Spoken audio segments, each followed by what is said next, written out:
Hello guys! Magandang buhay sa inyong lahat. Sana nasa mabuti kayong kalagayan. Nilalapit ko lang itong mouthpiece kasi medyo sira na kasi yung speaker ko guys. Hindi pa ako nakapunta sa bilihan ng mga gadgets. So, gusto ko lang bigyan ng maiksing reaction itong si Tate Freddy guys. Matagal nang tinutulungan nila Sir Tekram, Manalastas family, pero sa kabila ng kanilang pagpupursigi na natulungan siya, ganon din naman kapursigi ang kanyang pamilya na ayawan siya. Sorry guys sa mga pamilya ni Tate Freddy. Sana man lang bigyan nyo ng isa pang pagkakataon para may pakita naman ni Tate Freddy kung paano siya ngayon. Kasi siyempre, ang sakit sa dibdib, ang sakit sa pakiramdam sa puso, isipan ng isang tao na yung pamilya mo mismo ayaw sa iyo. Ang sakit, para kang nabubuhay ka pero ang pakiramdam mo patay ka na. Kasi nga yung mismong pamilya mo inaayawang ka. Paano na lang kaya ang buhay niya kung walang Manalastas family? Sana siguro pag ito'y binigyan ng pagkakataon ng kanyang mismong pamilya, gagaling siya 101%. Pero mabuti na lang, napakabuti ng Diyos at natagpuan siya ng Manalastas family. Lalong-lalo na sila Sir Tekram, Sir Teklito, sila, basta lahat ng mga Manalastas. Dahil inarugan nila si Tate Freddy bilang isang kapamilya. So, saludo ako sa kanila. Thank God.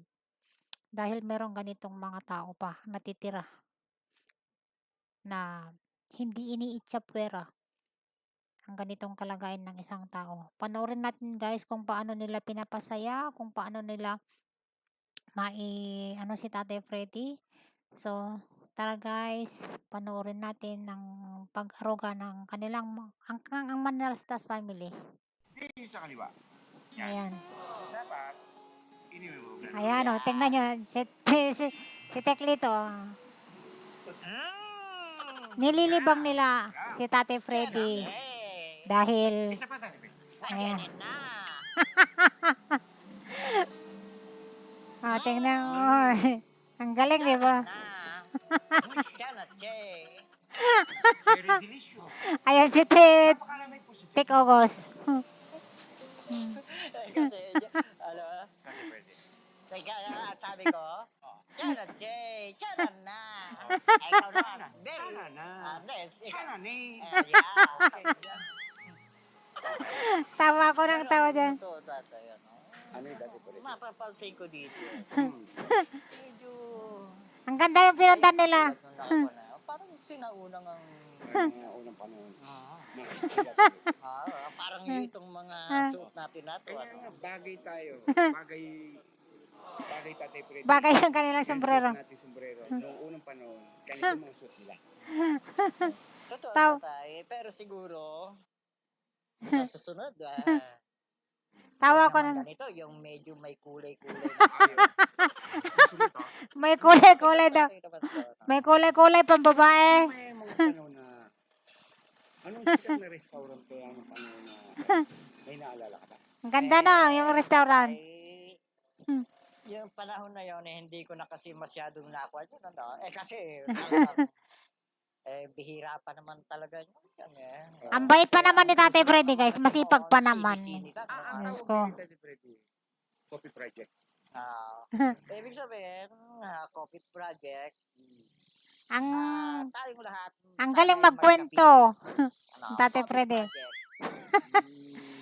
I-ano natin guys, i-anuhan natin dito, baka mga tayo. So, dito tayo, i-ano natin dito para mag-ano siya. Ayan, nagkain na sila oh.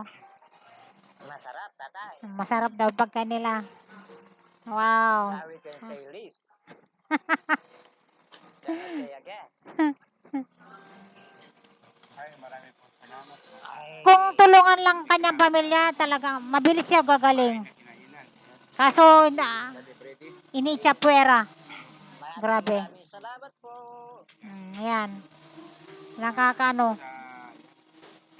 Sa Sana gumaling ka na, Tatay Freddy. mamahal po kay Tati Freddy. Hmm. Tati Freddy. Ayan. Salamat ka mo, Tati Freddy. Kaya mo yan, Tatay Freddy. Ay marami pong salamat sa mga Ah. nagmamahal po sa amin.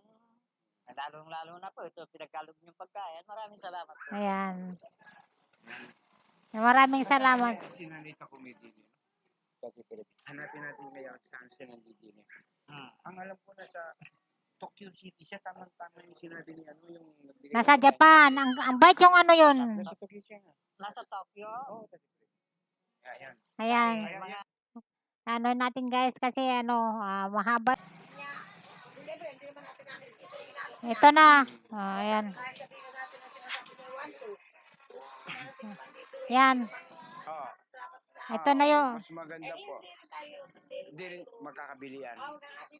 ito na yung ano ni Kwan, yung Sinamahan ko rin si Tati Freddy dito po. para yung, mag-ano na ang sinyarin shop. po ng- parang pumatag yung loob niya na kita ko rin. kasi nanay ganito, ano, survey, ano, sila kasi Gusto niya kasi may-ari magtinda bigas, ng eh. bigas. Kaya isinasama ko At saka na, dishwashing tinuturo liquid. ko, yan ang kausap ko. Kaya bahala na kayo mag-usap. sige, Tati Ano. Freddy. Ayan. Kasi usapan namin talaga ni nanay, ganon, ano. Gusto niya magtinda. Pero okay naman po kausap si Tati Freddy. Paano okay? Okay naman po. Okay naman siya, ganyan naman siya. Ngayon po, Mabuti pa yung ibang nakikita ko tao. naman po yung bigas na klase. Kami na mag-usap ni Tati Freddy kung paano po, ano, Sabi niya kasi sa akin, meron kayong nadadalan. Hindi, ang sabi niyo nanay kasi, nanay, ano ang proseso niyo sa bigas, ano? Ang sagot niyo sa akin, babayaran ko, o di kaya, Mabuti pa kada si- deliver kalahati, babayaran ko sa'yo, ganon. Ganon ang sabi ni nanay sa akin noon. Ibig sabihin, kung dideliveran tayo, siyempre, tinitinda lang din. Mabuti Kung pa, deliver ng mabuti pa pwede, yung ibang kalahati tao babayaran na ko. unawaan siya. Ano mo, dinala niyo ako, kasundo tayo. Kasi yung dating niya, hindi naman ko naman alam kung kailan, saka hindi ako naka-ready sa pagbayan. Pero kung may dumating na, Basta bahala na kayo tatay, kasi ganon ang naging usapan namin. kung sinasabi niya, Mabuti pa ang ibang tao na unawaan siya. Pero yung mismong pamilya, hindi na uunawaan. Iniitsapwera. okay, Grabe. Nanay, ngayon lang ho na ano. sila na ang kausap nyo nanay dyan. Ako, tigapaghanap lang ng huhulugan. Ano? Ayan, hinyarap ko na sa inyo. Ano? Kasi bilang po kasi dati ko Kung mababago man yung naging usapan nanay, kayo na bahala mag-usap. Ano? Kung uutusan nila akong maningil, maniningil ako. Ano? Ganun lang. Tatay Freddy talaga. Ah, nandidigil siya. Okay lang din ang kahit siya. sige magano. Kasi personal tayo nag-uusap. Oo. ayan, hinyarap ko na nanay. Ano?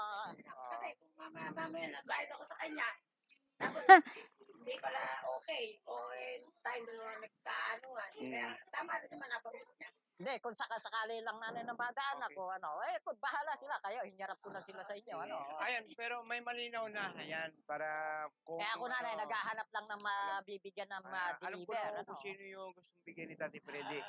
Kaya hindi naman po pala, ano... Para hindi na Mabuti po pa, makakala mabuti ng pa, pamilya, Tatay. abala po namin. Pagaling ka, Tatay Freddy, pagaling ka. Kayo na iba, yan. Kayo po iiwanan na namin. Salamat na po sa... Ayan. Salamat talaga sa Ayan, i-ano natin dito guys. Kasi meron pa silang ibang ano. Kasi yung iba naghanap po ng mura. Ayan. Yung may mapera naman. Marami. Dalawang pwesto ang kanilang pinuntahan guys. Hindi, ang ganito na Para lang, ano, magtinda ng bigas at saka gusto ko sa dishwashing nila, liquid. yung pagka-deliver, bayaran, ano. Oo nga, ganun nga sabi ko. Kayo ang pera Si na Odi. ko sa, yun na lang muna ibawat para ma-rotation, ano. Ganun nga, di ba sabi ko nga sa'yo, pag bayad ko, pagka umorder ako, Ayan. bayad ako, gano'n. Pati yung sa dishwashing, meron ka ba nabenta? Oo, Hindi, rotation din, ano, rotation, ano. nabibili naman ko namin, ano. Yung ano, naka-stock na. Ayan. Dito pala kay nanay, meron din po pala si Tati Freddy na Dishwashing liquid. pinatinda na Tekram. Dishwashing dishwashing liquid. liquid. Ayan. Ang sabi po ni nanay, babenta po ba? Hindi, mabili naman kaya maganda naman po yung Pangalawang pwesto na Kasi ito. po, ito po ang Tekram dishwashing liquid. Pag nasubukan niyo po Ayan. ito, mga katekram. Pero i-discarte nyo sa Elsa na yun, may Ah. asawa na siya, no? Marunong ako makisama, no? Pagka nasubukan, siguradong bumabalik Ayan. ayun, babalik. Tingnan niyo, siya po Ayan. nagsabi, babalik. Maganda raw yung ano nila, Yan. yung dishwashing liquid Eh, ano na. subukan niyo na. Hindi, tatay, paano ang diskarte natin? pagkaan kukuha rin na kukuha uli ako ng mga ganyan. Ayan, Kaya- okay yan. Napakagandang Tekram dishwashing liquid. So hanggang dito na lamang guys. Sana meron tayong natutunan na kapag kapamilya, sana huwag naman itaboy. Dahil sa hirap at ginhawa, magsama-sama ang pamilya. Pero ito guys, grabe. Yung kanyang asawa, parang bato ang puso. Maraming talagang basher. Ako hindi basher, pero sinasabi ko lang yung pakiramdam ko. Kasi syempre, 'di ba nung kayo, sa hirap at sa ginhawa, nung ikinasal kayo, magsasama kayo. Keso daw na marami na siyang trauma. Sinong mag-aalaga sa kanya? Kaya nga, nanirahan siya ng, ewan ko, 7 years yata sa lansangan. Si Tate Freddy, sa Mercury daw sa may El Defonso, Bulacan. So, natagpuan siya ng Manalastas family, sila Sir Tekram. Matagal nilang inalok para makapunta siya, para maalis doon sa harapan ng Mercury. Kaya nga sabi niya, nakatatak na siya sa kanyang puso at isipan yung Mercury. So, hanggang dito na lamang guys. Kahit gaano kahirap ang buhay, kung maganda ang samahan ng pamilya, magsama-sama. Kung hindi man magsama-sama dahil sa hirap ng buhay, nagkakalayo, kagaya ko. Basta't okay ang samahan ng relationship, walang problema. Pero kaysa yung ganyan na itaboy mo, ipagtabuyan mo ang pamilya mo, Diyos ko po, napakahirap tanggapin, di ba? Ang sakit. Bibihira lang siguro yung ganitong mga kwento guys. Yung ipagtabuyan mo ang padre de pamilya, membro ng pamilya. Sakit. Paano na lang kung walang mag-aaruga? So, may the good Lord bless us always. Thank you so much sa inyong lahat na nagsusuporta sa akin. Thank you so much. Si Lord nang bahala sa inyo guys. Bye-bye. I love you all.